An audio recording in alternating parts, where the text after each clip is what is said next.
কিয়ামতের ওই কঠিন ময়দানে 7 শ্রেণীর ব্যক্তিকে রব্বুল আলামিন তার আরশের নিচে ছায়া দিবেন।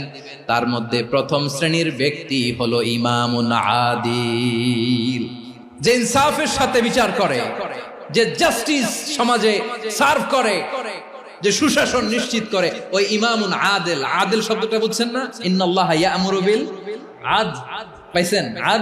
আদিল।